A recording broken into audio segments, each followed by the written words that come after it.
Good morning. This is a self-filmed reflection this morning. My videographer is currently writing exams, which is a proper challenge. I've never been a major fan of blue light brigades. It's the scourge of power-hungry leaders and remains the bane of most traffic users. There's usually a MotoGP starting grid of arrogant and over-equipped motorcyclists which screech up to a busy intersection. They shut it off. And then there is a showroom of black SUVs which seem to surround, like domestiques, the leader in the Tour de France. They surround a sleek German model which sets through cruise control as it goes through the same intersection. It's not safe to proceed yet because there's another wave of motorcycles who overtake the first ones in this kind of relay race towards the next traffic lights. And even then, in Johannesburg, it's still not safe to proceed because there's a groupie of taxis, an absolute flurry of these savvy scavengers who feed on the scraps of time to maximize the day's takings. They slipstream in. Nature absolutely abhors a vacuum, and that vacuum after the last motorcyclist is filled by the hungry taxi drivers. And so for me, there's always been this angst about these blue light brigades, and it was with some embarrassment that I arrived with an executive group in Accra in Ghana from a well-known African company, and part of the protocol was to have a police escort.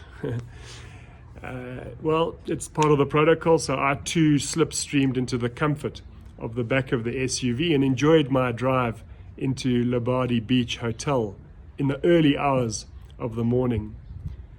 I thought this was over the top, unnecessary. We don't need a police escort. But that was in the very, very quiet hours of the traffic. And the next morning, I woke up and there was the same gentleman waiting. He was alone. He had no brigade whatsoever, but beautifully dressed in a two-piece tunic and absolutely dignified in his approach. So this picture in my mind of blue light brigades changed when I met Michael Mafo. He was born in the inland southern Ashanti region of Ghana. He grew up with three sisters, one of whom, Nina, passed away. His mother looked after them until she died in a lorry accident on her way home from a vigil on New Year's Eve in 2004. And times were tough, he tells me, until his uncle Eric and Aunt Nellie stepped up. And in his own words, they did what my mother could not do. And if I'm a better person today, I owe it to them both. Well, he owes them because he is quite simply a magnificent human being. For our immersive groups to Ghana, he was not the leading blue light, as he hardly ever switched it on, but he became the light through his example of leadership and his influence. A humble and quiet man, he adopted a confidence and a joy in his work when he mounted his 900cc Honda, this mechanical stallion, which was magnificently under his control. And he didn't carry one weapon or a Bob the Builder belt of torches and tasers, of Leathermans or lasers. He had no batons or walkie-talkies, handcuffs, restraints, pepper sprays, or any other paraphernalia.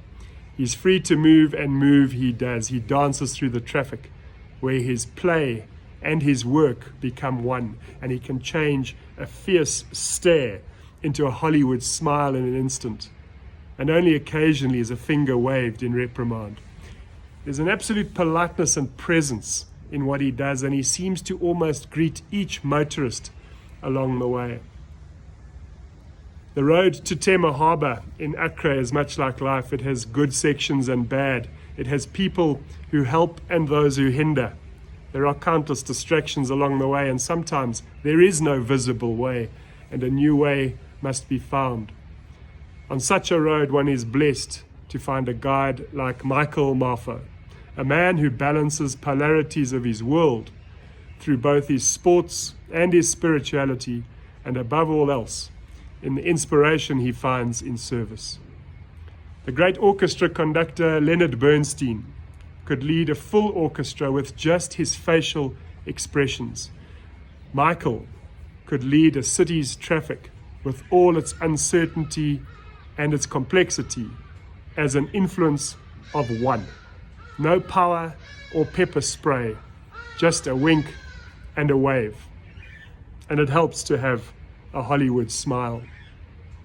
And it challenged me to think about influence and how I influence.